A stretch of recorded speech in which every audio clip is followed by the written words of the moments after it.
எரிவாயு அப்படின்ட்டு எழுதிட்டீங்களா? இப்போ இந்த பிராணனுடைய சேர்மானம் எழுதிட்டீங்களா? இல்லை பாக்கி இருக்க சொல்லுங்க, தெரிஞ்சு எழுதிட்டீங்களா?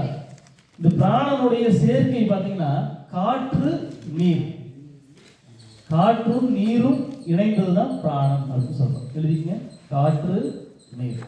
இது எல்லாமே இதுல எல்லாமே நிறைய ரகசியங்கள் இருக்குது, சரிங்களா? காற்று நீர் எழுதிக்கங்க, எழுதிங்களா?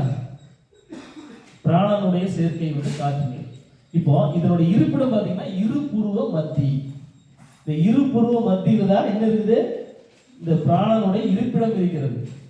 இந்த பிராணனுடைய இருப்பிடம் இருபுருவ மத்தி. இப்போ இருபுருவ மத்தியை நம்ம தியானம் பண்ணா என்ன ஆகுது கேட்டீங்கன்னா, நமக்கு பிராணம் சம்பந்தப்பட்ட பிரச்சனைகள் சரியாகும். அதெல்லாம் ஞாபகம் வச்சுக்கணும், புரியுதுங்களா? அதுதான் அது சொல்றேன், இருபுருவ மத்தி. சரியா? இப்போ பிராணம் முடிஞ்சது. அடுத்தது அபானம். அபானம் பார்க்கலாம். எழுதிட்டீங்களா? எல்லாம் வாங்கி இருக்கா? அபானம் போயிடலாமா? அபானம் எழுதுங்க. அபானம் எழுதிட்டீங்களா? இது வந்து இதனுடைய வேலை என்னன்னு பார்த்தீங்கன்னா கீழ் நோக்கி தள்ளுதல். இதனுடைய வேலை வந்து அபானம் வாயுடைய வேலை கீழ் நோக்கி தள்ளுறது. எதா இருந்தாலும் கீழ் நோக்கி தள்ளும், அதுதான் அதோடைய வேலை. என்னென்னது தள்ளுது அப்படின்னு பார்த்தீங்கன்னா மலத்தை தள்ளுதல், மலம். சிறுநீரை தள்ளுதல்,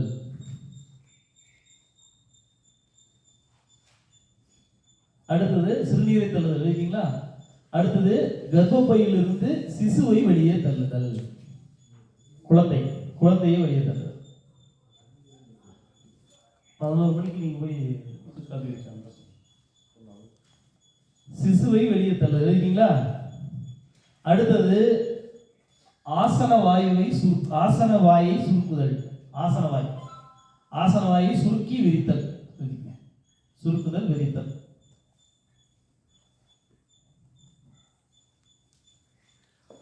அடுத்தது அன்னசாரம். அன்னசாரம்னு என்ன? நம்ம சாப்பிட்ற சாப்பாட்டுல இருந்து பிரிச்செடுத்த ரசம் அதை கொண்டு போய் உடல் எல்லாம் சேர்க்கிறது. இது வேலை செய்யுது. எங்கே கொண்டு போய் சேர்க்கணுமோ அவங்க போய் சேர்த்தோம். அதாவது அன்னசாரத்தை உரிய இடத்தில் சேர்த்தல். அன்னசாரத்தை உடலில் உரிய இடத்தில் சேர்த்தல் அப்படி எழுதிங்க. நான் சும்மா குறிப்பு மாதிரி அடிச்சிருப்பேன், நீங்க அப்படி எழுதிங்க, கொஞ்சம் நல்லா புரியுற மாதிரி இருக்கும். இந்த வேலையெல்லாம் செய்யுது, இதுதான் அதோடைய வேலை. சரிங்களா? எழுதிட்டீங்களா எல்லாமே? இப்போ இது வந்து எந்த நாடியோடு இணைந்து செயல்படும் பார்த்தீங்கன்னா பிங்களை நாடியோடு இணைந்து செயல்படும். இந்த வாயு பிங்களை எழுதுங்க, பிங்களை. நீங்க இந்த வாயுக்களை கரெக்டாக தெரிஞ்சுக்கிட்டீங்கனாலே அவனை கணிச்சிடலாம், உங்களுக்கு இதுதான் பிரச்சனை அப்படிங்கிறது. இது வந்து பிங்களை நாடியோடு இணைந்து செயல்படும். எழுதிட்டீங்களா? மலச்சிக்கல் இதனால இந்த வாயு கட்டுதுன்னா மலச்சிக்கல். அப்ப இதுக்கு என்ன பண்ணலாம் அப்படிங்கிற உங்களுக்கு தெரிஞ்சிடும். இது பிங்களை நாடியோடு செயல்படும். அது இந்த காற்று குறைவான என்னென்ன பிரச்சனை வரும் அப்படின்னு பார்த்தீங்கன்னா இனப்பெருக்க உறுப்புகள் பாதிக்கப்படும் சொல்றாங்க. இது எதனால குறையுது அப்படின்னு கேட்டீங்கன்னா நம்ம பழக்க வழக்கங்கள் தானே, உணவு பழக்க வழக்கம், அதனாலதான் எல்லா பிரச்சனைகளும் வருது. ஆனா ஒரு ரகசியம் என்னன்னா, இந்த பூமியில வந்துட்டாலே இதெல்லாம் பிரச்சனை வரும். பூமியில் இருக்கிற வரைக்கும் எல்லா பிரச்சனையும் இருக்குதான் செய்யும். அதை நீங்க நிவர்த்தி பண்ணி தான் ஆகணும், வேற வழியே கிடையாது. நிவர்த்தி பண்ணாமையும் விட்டுறலாம், நோ ப்ராப்ளம், தானாவே சரியிடும். எதுங்க? அசைவ பொருளை சேர்த்துலாம் பிரச்சனை இல்லை, நல்லதுதான். இதெல்லாம் உங்களுக்கு நம்ம எதை சாப்பிடணும் அப்படிங்கிறது தெரிஞ்சு சாப்பிட்டோம்னா கரெக்டாக. நம்ம வயிற்றை வந்து குப்பை தொட்டி மாதிரி நினைக்காம ஒரு பொருள் எடுத்துட்டு இந்த வயிற்றுக்குள்ள போடலாமா வேண்டாமா அப்படின்னு முடிவு பண்ணிட்டு உள்ள போடணும். எடுத்த வேகத்துக்கு உள்ள போடக்கூடாது. உள்ள போட்டதுக்கு தான் முடிவு பண்றோம், ஐயோ உள்ள போட்டோமே அப்ப கூட முடிவு பண்றது இல்லை, பிரச்சனை ஆளாளுக்கு தான் முடிவு பண்றோம். அப்படித்தானே?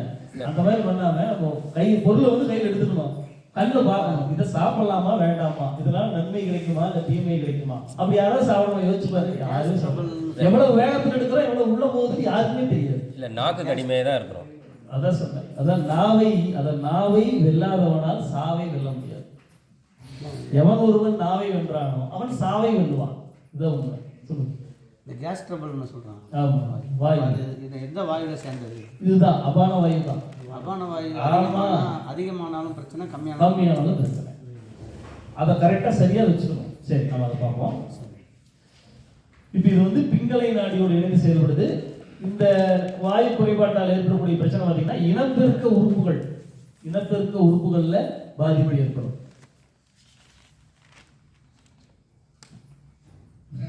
சிறுநீரகத்தில் பாதிப்பு ஏற்படும். சிறுநீரகம்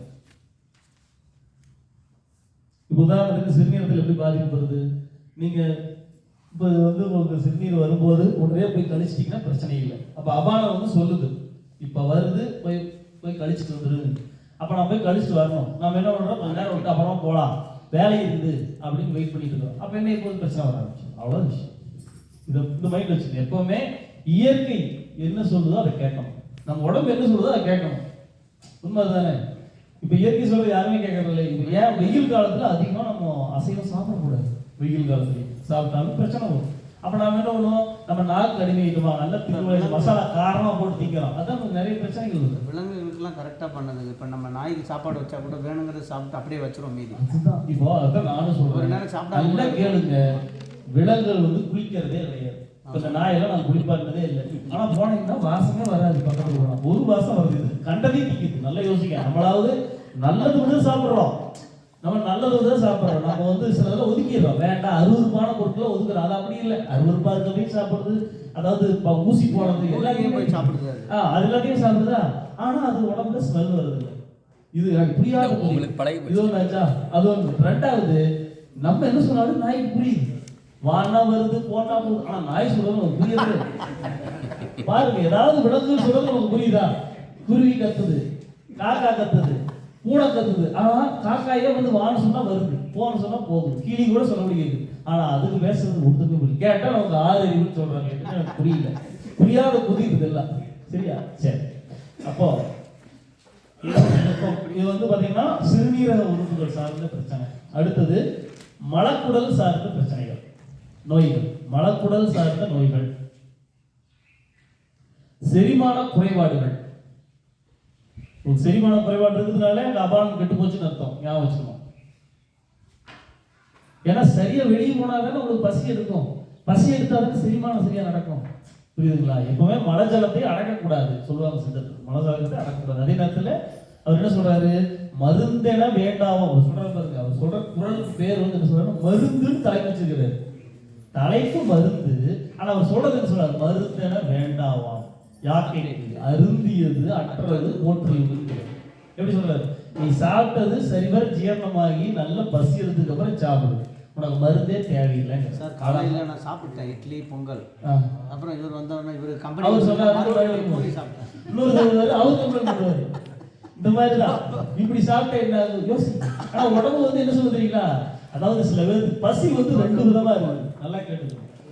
ஒண்ணு வயிற்று பசி, இன்னொன்னு வாய் பசி. மக்கள் சாப்பிட்றது வாய் பசிக்கு தான், வயிற்று பசி கிடையாது.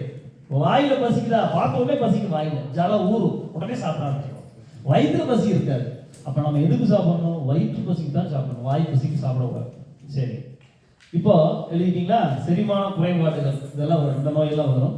இப்போ இது வந்து பாத்தீங்கன்னா பிங்கள நாடியோடு முரண்பட்டு போனால், பிங்கள நாடியோடு சேராம முரண்பட்டால் என்னென்ன நோய்கள் வரும் அப்படின்னு பாத்தீங்கன்னா, மலம் வந்து கட்டிக்கும். மலக்கட்டு ஏற்படும். அப்ப மலக்கட்டு ஏற்பட்டுச்சுனால அங்க பிங்கள நாடியோட இந்த அபான வாயு இணையவில்லை. அப்ப பிங்கள வாயு நாடியை கரெக்ட் பண்ணா அபான வாயு சரியாயிடும். வேலை முடிஞ்சு, சிம்பிளா. புரியுதுங்களா? அப்போ மலக்கட்டு ஏற்படும். போட்டீங்களா? அடுத்தது வெள்ளைப்பாடு நோய் வரும். வெள்ளை எழுதிட்டேன். வெள்ளைப்பாடு எனக்கு ஒண்ணு இல்லை, இப்பதான் சொன்னீங்க. வெள்ளைப்பாடு நோய் வரும். அடுத்தது வறட்சி, உடல் வறட்சி.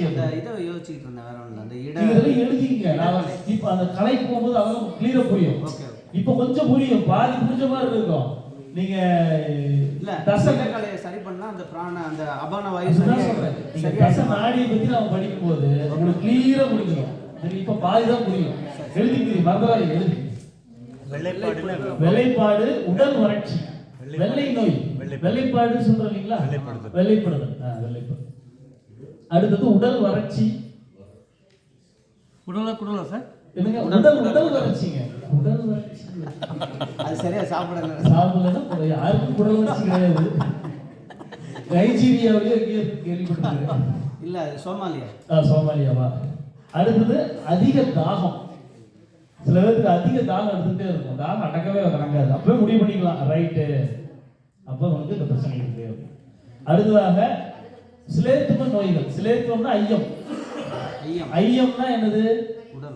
ஐயம் அப்படின்னா தெரியல, வாத பித்த சிலேத்துவம் சொல்றாங்க. கொஞ்சம் கவனிங்க ப்ளீஸ். அதாவது வாதம், வாதம்னா என்னது? காற்று. பித்தம் இல்ல சொல்றோம், பித்தம் அப்படின்னா என்னது? சூடு. பித்தம்னா சூடு. அடுத்தது சிலேத்துவம் அப்படின்னா குளிர்ச்சி, கபம். ஐயம் இதெல்லாம் சொல்லுவோம், அடிக்கடி மாற்றி மாற்றி சொல்லுவோம், நீ குழம்பிக்க கூடாது. பேராங்க சித்தர்கள் மாற்றி முடிச்சிருப்பாங்க, சரியா? சிலேத்துவம், ஐயம், குளிர்ச்சி. இது என்னன்னு கேட்டீங்கன்னா ஒண்ணுமே கிடையாது, ரொம்ப எளிமையா சொல்லலாம். நீர், நெருப்பு, காற்று. இந்த விரல்லயே எல்லாம் இருக்கு. விரலை பத்தி சொன்னா உங்க விரல்லயே இருக்கு. விரல்ல நிலம், நீர், நெருப்பு, காற்று, ஆகாயம். இதுல வந்து பாருங்க, இது நீர், நெருப்பு, காற்று, ஆகாயம். இது எந்த சில பேர் சொல்லுவாங்க, ஏங்க எனக்கு முத்திரை சொல்லி கொடுத்தாரு அவரு, இதுதான் நீளமா இருக்குது, இதைத்தான் ஆகாயமா சொல்லணும், ஆனா இதை போய் நீங்க ஆகாயம் தெரியல அப்படிம்பாங்க. ஆனா உண்மையிலேயே சித்தர்கள் சொன்னது அப்படிதான். இப்போ இவன் என்னமோ சொன்ன மாதிரி படித்தவன் பாட்டை தான் எழுதவும் ஏட்டை கொடுத்த மாதிரி யோசித்து சொல்லியிருக்காங்க. இதுதான் வந்து நீர், இது நெருப்பு, காற்று. இது எப்படி சொல்றேன்னா, நாடி பார்க்கும் போது நல்ல ஞாபகம் வச்சுக்கணும். இது நீங்க மைண்ட்ல நாடி பார்க்கும் போது இது வாதம். வாதம் என்ன? காற்று. பித்தம் நெருப்பு. நெருப்பு. சிலேத்துவம் நீர். இவ்வளவுதான். புரிஞ்சுதா? சிலேத்துவம்னா நீர். இப்போ இது என்ன வருதுங்கிறது நமக்கு ஐயக்கலப்பு அப்படின்னா சிலேத்துவ சம்பந்தப்பட்ட நோய். இப்போ நான் சொல்றேன் பாயிண்ட் புரிஞ்சா? எழுதிங்க. அடுத்தது அதிக வியர்வை. அதிக வியர்வை எழுதிக்க. இந்த நோய் எல்லாம் வரும். இது நம்ம ஆபீஸ்ல ஒருத்தங்களுக்கு அப்படியே ஃபுல்லா கையெல்லாம் வேர்த்து அப்ப நீங்க கையில இருந்து இதுதான் காரணம். அதிக வியர்வை வருதா உடனே நீங்க முடிவு பண்ணிக்கலாம். இதெல்லாம் வந்து சூட்சுமம். இதெல்லாம் வந்து குருநாதர் சொல்லி கொடுத்த சூட்சுமங்கள். இல்லை ஞாபகம் எந்த புக்கையும் போய் படிக்க முடியாது, தொலைவிக்க முடியாது. இல்லை ஞாபகம் நைட் பாயிண்ட் பண்ணி அதெல்லாம் சொன்னது ஒரு இடம் சொல்லுவேன், மறுபடியும் சொல்ல மாட்டேன், எழுதி வச்சுக்கோங்க. ஏன் பொறுமையாக நிதானமாக மாற்றி சொல்லிட்டே இருக்கா, நீங்கள் எழுதி வச்சுக்கங்க, மறுபடியும் கிடைக்காது அப்படிங்கிறது தான். சரிங்களா? அடுத்தது இதனுடைய தத்துவம் எது சேர்ந்தது? இந்த மழைக்காற்று அப்படிங்கிறது, அபானம் அப்படிங்கிறது எதோட இணைப்பு அப்படின்னு பார்த்தீங்கன்னா காற்று, மண். காற்று, மண், நிலம், காற்று, இந்த இரண்டும் இணைந்ததுதான் இந்த அபானம். புரியுதுங்களா? இது எந்த இடத்துல இருக்குது உடம்புல அப்படின்னு பார்த்தீங்கன்னா கீழ் வயிறு, அடிவயிறு சொல்றோம்ல, கீழ் வயிறு, தொப்புளுக்கு கீழே. அது என்ன சக்கரம்? அது ஒரு சக்கரமா? சுவாதிஷ்டான சக்கரம். சுவாதிஷ்டான சக்கரம்.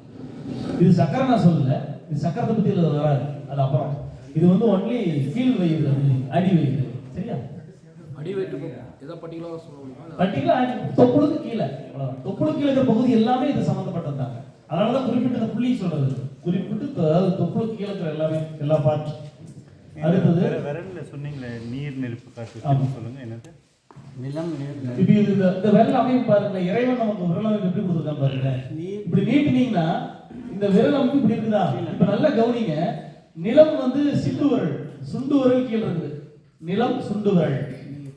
நீர் வந்து கொஞ்சம் மேல இருக்கும். நீர்ங்கிறது என்னது? மோதிர விரல். அடுத்து நெருப்பு.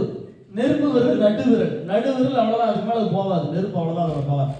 காற்று அதுக்கு மேல இருக்கும். காற்று இருக்கிறதுனாலதான் நெருப்பு அங்க போகுது. புரியுதா? காற்றுல நெருப்பு போகாது. எப்படி போகும்? அப்ப காற்று எங்க இருக்குது பாருங்க. ஆகாயம் எங்க இருக்கு பாத்தீங்களா? தனித்து. ஆகாயம் ஒண்ணு தனித்து இயங்கும்.